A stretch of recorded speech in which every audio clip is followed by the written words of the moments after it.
বকেয়া দিয়ে মেটাতে 4,000 কোটি টাকার ঋণ নিতে হলো রাজ্যকে।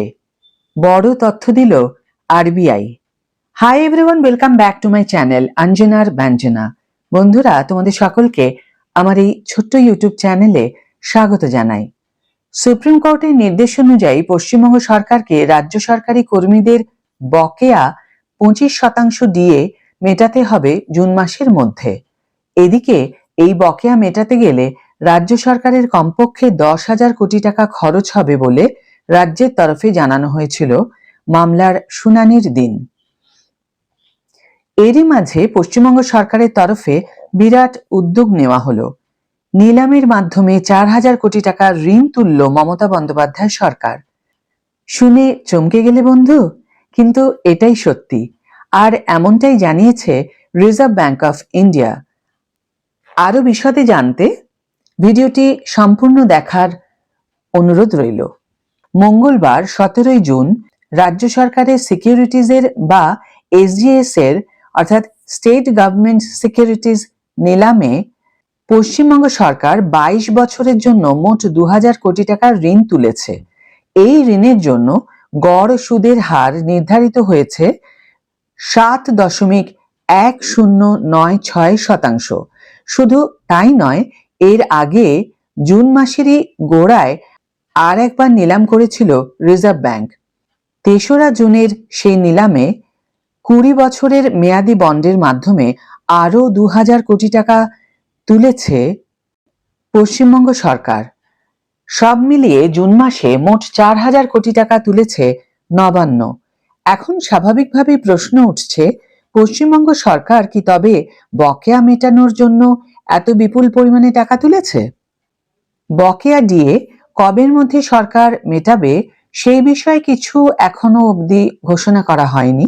এছাড়া এই 4,000 কোটি টাকা থেকেও বকেয়া মহার্ঘ ভাতা মেটানোর ব্যাপারে কিছু খরচ করা হবে কিনা সেই বিষয়েও আনুষ্ঠানিকভাবে কিছু বলা হয়নি। রাজ্য সরকারি কর্মচারী সংগঠনের হিসাব অনুযায়ী তাদের বকেয়া ডিএর পরিমাণ 40,000 কোটি টাকা। সুপ্রিম কোর্টের নির্দেশ, জুন মাসের মধ্যে বকেয়া ডিএর 25% মেটাতে হবে। এই প্রসঙ্গে বড়সড় তথ্য দিয়েছে আরবিআই। পশ্চিমবঙ্গ সরকারের এই দীর্ঘমেয়াদী ঋণের জন্য প্রতিযোগিতামূলক দরপত্র জমা পড়েছিল মোট 46টি, যার আর্থিক মূল্য ছিল প্রায় 3,067 কোটি টাকা।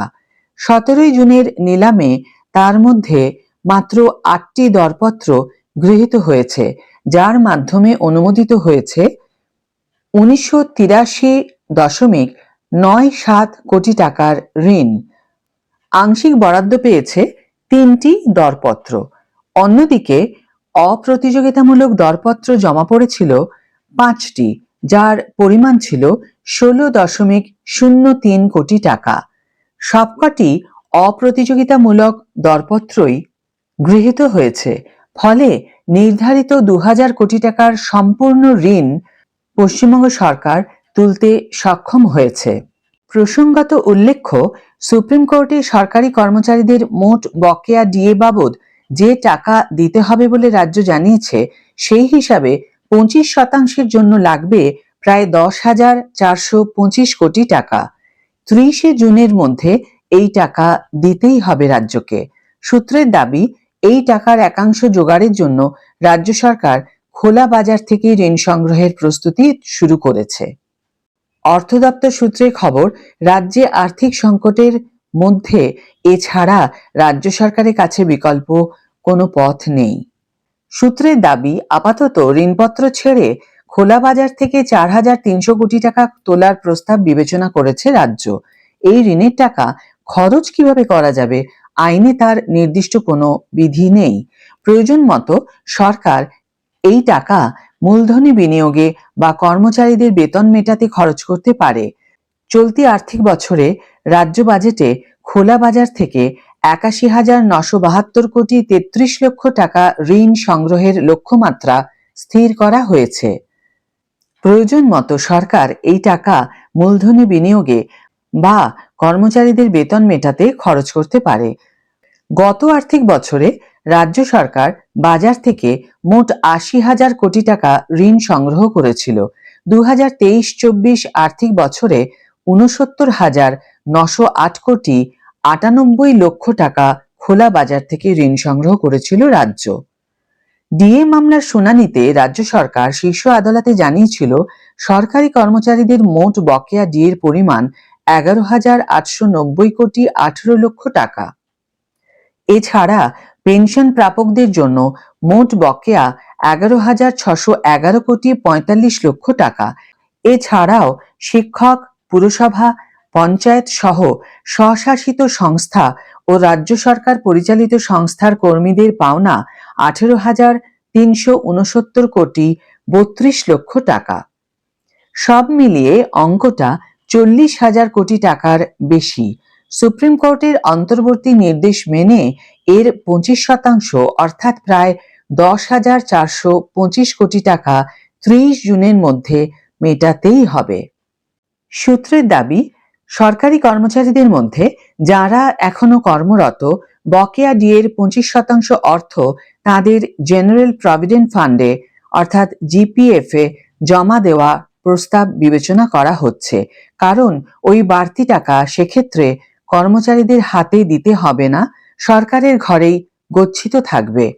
আর যারা অবসর নিয়েছেন সেই সরকারি কর্মচারীদের নির্দিষ্ট পেনশন অ্যাকাউন্টে বকেয়া টাকা দিতে হবে। এই নীতি কার্যকর হলে এই মুহূর্তে সরকারের আর্থিক বোঝা কিছুটা কমবে বলে মনে করছেন অর্থ দফতরের কর্তারা।